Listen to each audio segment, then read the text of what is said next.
I'm going to give you a story that is really my story as a background to the work that I do in embodied creativity and health and healing. I'm an artist. I'm a sculptor. I've been an artist since knee-high to a grasshopper forever. And I love tapping into a depth through creative play and discovering what it is that I am needing to learn through the forms that I make. So that's one piece. The other piece is a particular story, and I call it my uterine story. And it happened, in my 30s. I was living in California. I had been studying massage out there, body work, and I started bleeding between my periods. So I went to my gynecologist, and he thought, yeah, this is an issue, and he wanted me to get a pap smear. Well, that's fine, but for some reason I couldn't schedule it for another 2 months. And in the meantime, I went to a good friend of mine who happened to be a medical intuitive, a psychic. California. I love California. It's so bizarre. But anyway, she was a friend of mine, and I thought, why not ask her? And she, what she said was, yeah, she can see there's an issue, and yes, they could take care of it medically. It would be a surgical thing. And I said, I don't want a surgery. I don't want to do that. Just scraping out. And so I said, is there a way that I could deal with this on my own?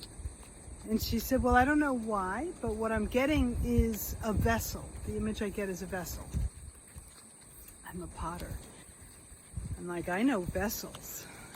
So I took it on as let me try this before the pap smear and see what I can do. So I created a meditation for myself. And I did it every morning religiously. And it was about seeing my uterus first as a lump of clay and then building it as a pinch pot into this gorgeous sculptural form. This was all in my imagination, but I was moving my body and moving my hands and really imagining this form in my uterus. And it was beautiful.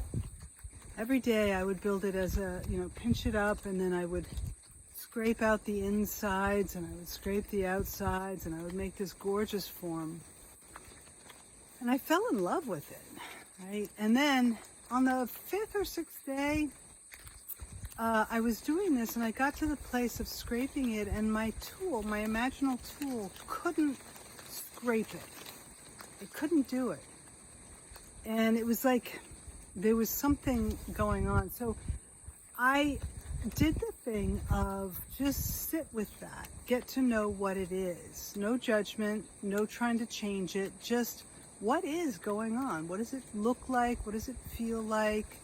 What's going on? And I discovered that it was like these barnacles. In my imagination, it was really sharp, hard barnacles encrusting the inside of this form. And I just got to know it. And then all of a sudden, I was like, oh, but this is my body and my imagination. And I can change it. I can make a decision. And so from that place of really knowing, really feeling it, having compassion for it, really being present with it, from that place, I made a clear decision to let it go. And I scraped it out, and it softened. And I went on and created the sculpture as I usually do.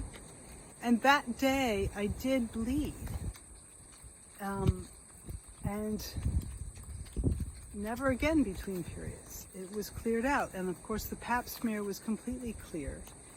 And there was the other piece of it that I realized that I was holding on tightly. There was incrustation in me that I was holding on to, and that I needed to let it flow. That was part of the cycle. I needed to let it go. And so out of this came this deep understanding of the relationship between the imagination, the psyche, and the body, and our healing process. That it doesn't have to be passive, but there's something to learn there. There's some shift, some transformation required. And it takes being present with it in a loving way, in a creative way. So this has informed a lot of work that I've done since then. I've studied psychosynthesis, I've studied authentic movement, and I've continued my own creative practice.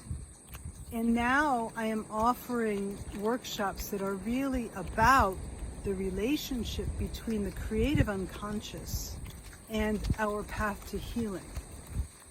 And I totally get it that each one of us is going to have a very different experience of what will be the right image, what will be the right thing to work with.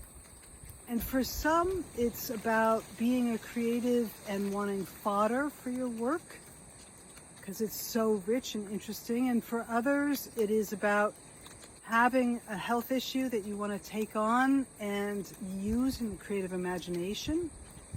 That's rich. And there's also the mix in between. Val Gilman, Taproot Arts and Insight. I've got workshops coming up that have specifically to do with this. So please subscribe, pass it on, share this, and certainly save it. And subscribe to my mailing list. All those things. All right. I'll talk to you soon. Val Gilman.